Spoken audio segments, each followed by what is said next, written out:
free, let me fly, let me find new kinds of highs. We're just wasting here, waiting for another year. You don't have to wait, I can take the pain. I will surrender, let me go. It's a new adventure, a new adventure. I will surrender, let me go on the new adventure. Good morning from Chitwan. After 5 days of pushing through high-altitude trekking, this morning was a slow start. It wasn't due to lack of excitement. The jungle is buzzing, but I think we're finally allowing ourselves to fully relax. No need to push 10 miles today. Good morning. We are getting ready to go on our walking safari, but we got to go have breakfast first. We're running a little slow this morning. During breakfast, we watched our two amazing guides select their walking sticks. These weren't just for balance. They were our only line of defense. And before we even left the grounds of the Riverview Jungle Camp, we saw our first sign of serious wildlife. Right here, a fresh rhinoceros footprint. Someone came by for a late-night visit. As a lifelong nature and animal lover, I was genuinely thrilled. But Corey started to feel a creeping sense of vulnerability. When we got to the little stand where our guides checked us into the national park, I looked at Corey and thought, Corey's probably thinking, well, at least someone will know she killed me when we don't return from this trek to sign back out. We then boarded a long, narrow dugout canoe for the short crossing over the river. The river we're crossing is the Rapti River, which is the lifeblood and essential northern boundary of Chitwan National Park. It's the primary water source feeding the marshlands and the dense forest, making it a hotspot for wildlife activity, and the domain of the park's famous crocodiles. He's from Texas. Texas boy. Yep. As we were pushing off and getting to know one another, I mentioned that Corey was from Texas. That's when the younger guide with the huge grin looked at Corey and said, that means you've seen a few crocodiles before, right? That gave us a good laugh, but the truth is this river is home to some serious predators. We were looking out for both the mugger crocodiles, the wilder, more aggressive type we usually picture, and the critically endangered Gharials, which have a distinct long, thin snout designed only for catching fish. The fact that the Chitwan area is one of the last places on Earth where they still breed shows how special and dangerous this water truly is.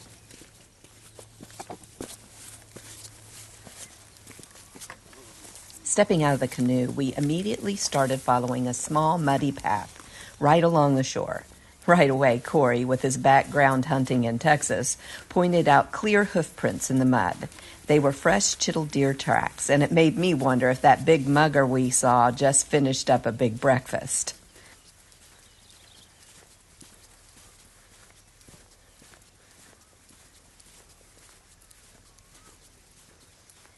We passed the area where the safari trucks wait, and then we walked right into the jungle. No fences, no barriers, just us in the wild. This is where we received the most bizarre and truly unforgettable safety briefing. The instructions were specific, and they were intense. First, the rhino. If charged, we have 3 options. Option 1, find a tree and climb it, but we need to get at least 30 feet up because rhinos apparently can jump. Option 2, if the tree isn't tall enough or we're not fast enough to climb, find a really big tree and get behind it. The rhino will butt it a few times, but supposedly we should be okay. And option number 3, if there are no trees at all, run in a zigzag pattern. Drop an item of clothing. Rhinos have terrible eyesight but a strong sense of smell, so they will stop, smell your dropped shirt or hat, and that gives you time to escape. Now on to the sloth bear. If we encounter one, we all stand really close together, look big, and make a lot of noise. Our guides will beat their walking sticks on the ground, and that will supposedly scare them away. If you've ever seen a sloth bear, this would not fill you with confidence. They look like a character from Disney's Country Bear Jamboree on meth. And my understanding is they'll attack without much provocation. All of this was delivered with the casual tone of a safety announcement over the monorail intercom at Disney. Our first sighting was a magnificent sandbar stag, barely visible, hidden deep in the undergrowth. Seeing this animal so close to the path immediately drove home the reality of where we were. We finally left the thick brush behind and moved out into the vast open grasslands. The grasslands gave us a little better sightline, but even this grass is often over our heads. Soon we saw evidence of more serious wildlife. Fresh dig marks from a sloth bear tearing up the trail looking for ants or termites. The ground they can easily find in the pond, and then they start. And they found the ant or termite and then swallow. They also eat bees and mice? Yeah. They are omnivores. Yeah. And also they are tree keeper.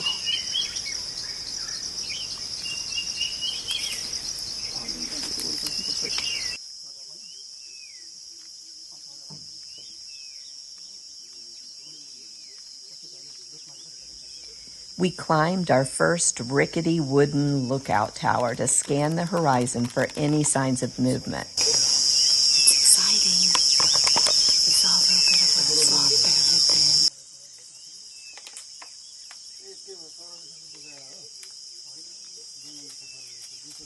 Our guides stayed below, chatting quietly, a reminder that they do this every day.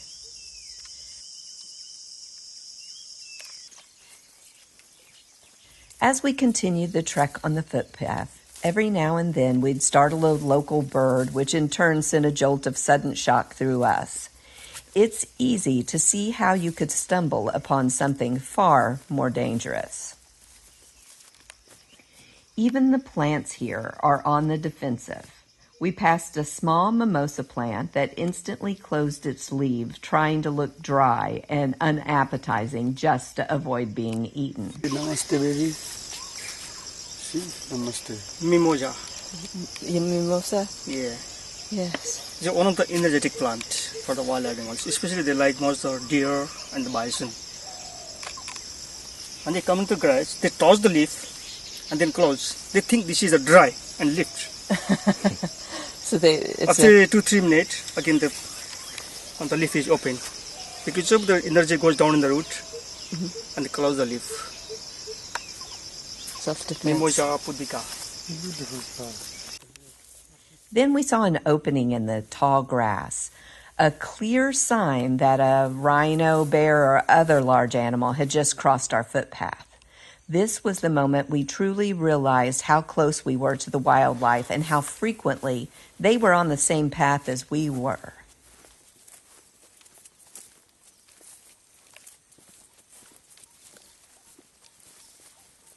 Then right on the path, we spotted a huge, clear sloth bear print, proof that they are definitely moving through these areas. Chitwan National Park is a UNESCO World Heritage Site, famous for being one of the last strongholds of both the endangered Bengal Tiger and the vulnerable One-horned Rhinoceros. Nepal has achieved remarkable success in conservation here, with rhino populations seeing a huge recovery, showing that these wild places can thrive with the right effort and protection. It wasn't long after that I saw it, and even before the guide spoke, I knew exactly what it was. Years of making props for Disney's Animal Kingdom meant I had seen one of these before. A perfectly clear Bengal tiger footprint. And it was fresh. 30 minutes earlier, it had been raining while we ate breakfast, and this footprint was laid right on top of the marks of the raindrops. I was enthralled, hoping this was the day I'd finally see a tiger. Corey, on the other hand, was imagining his mauling in gory detail. Hearing his own scream, seeing nothing but his own blood, and the tiger disemboweling him with its back claws. I think all of us were edgier than we realized, because not much further on, a bird startled and burst out of the dense brush. And all of us, me, Corey, and even our experienced guides, visibly flinched.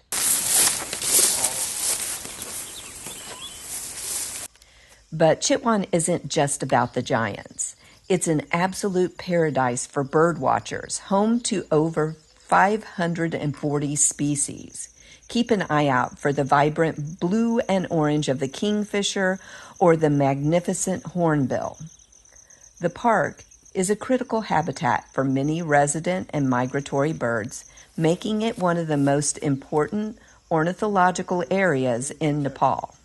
Especially in summertime, the birds came from India and Sri Lanka. Lesser adjutant stork, one of the biggest birds in Nepal. But the bird, globally threatened, it's thrown in common. Right. This morning, the test footprint. Unfortunately, we didn't get our tiger sighting, but we did get to see a very lazy rhino. He was just sleeping, completely unbothered by our presence. We spotted the rhino's scat along the path, suggesting he spends a lot of time in this area. To get a better vantage point, we had to cross some tricky marshy land using this improvised bridge made of sandbags. Just another point of adventure. We climbed another viewing tower, and this time we did spot a sloth bear. It was far in the distance and quite hard to see, but even our guides got excited. Wow. Yeah, we can see. Ooh. Have you got that? Yeah. What's the from the binocular? Right?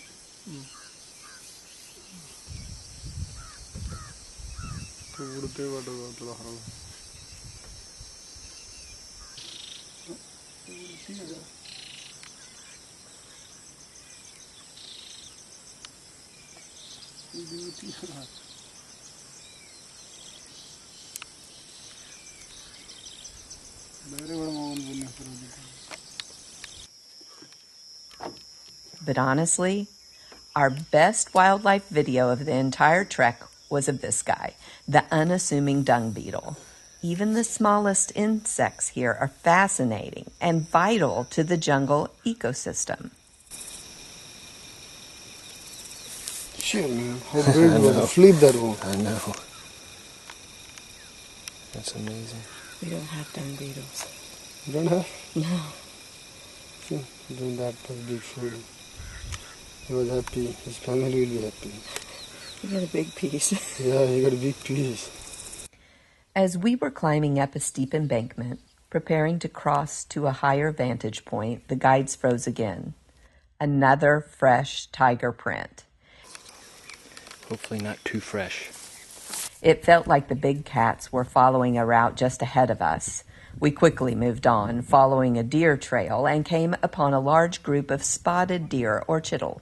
These beautiful creatures are actually the most numerous large mammal in the park, and they're vital to the ecosystem. Their constant vigilance, the chital are always on high alert, is often the first warning sign for every other animal that a predator like a tiger is nearby. This time we only live in a grassland, not in a forest.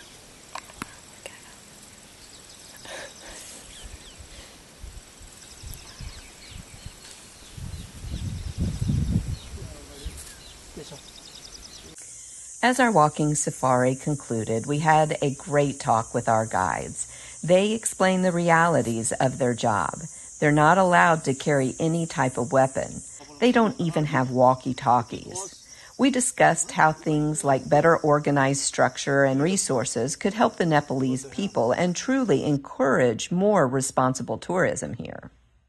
If we see, for example, we see this today's slug bear. If we do have another guest, then we can talk with them. Hey, there's a slug bear. Come on, doing Ross. And another tourist will see, and he will promote in his way. Yeah, I see slug bear like that, like that. Well, it would mean that each guest who came out would be more likely to see more animals. If they saw more animals, then more guests would want to come out. Guests.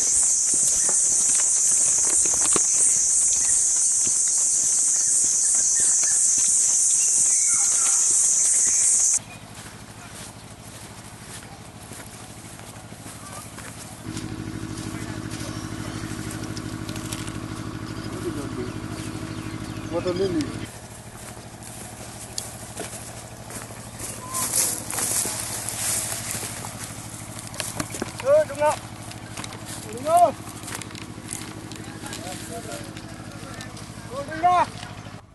We made it back to our dugout canoe for the return crossing, but Chitwan had one final chilling reminder that danger lurks around every corner. Just feet from our canoe, we spotted another mugger crocodile, an aggressive, opportunistic killer. Seeing that vicious predator so close was the perfect punctuation mark on our morning walk. Oh my goodness, yeah. Yeah, the big one. Mass mugger. He wants to eat everything. Including us. Yeah, including us.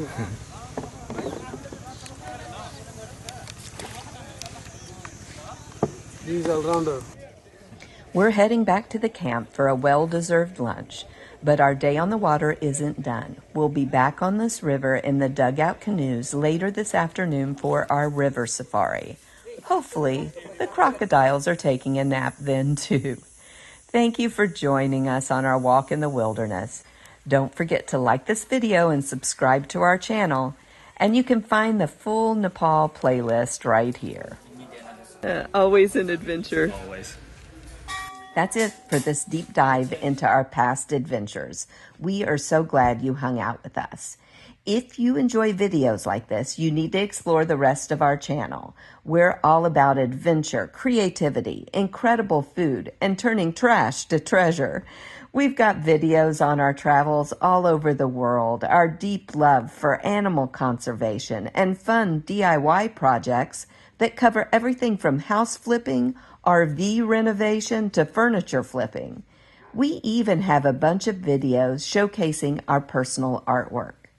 And for those who love a good theme, you'll find our passion for cooking, party planning, and theming in videos of themed dinners and cake decorating. I even FaceTime cook with my 88-year-old dad once a month. If you've got a curious brain, our channel is definitely the place for you. Hit the subscribe button, explore our travel and renovation playlist, and we'll catch you on our next adventure.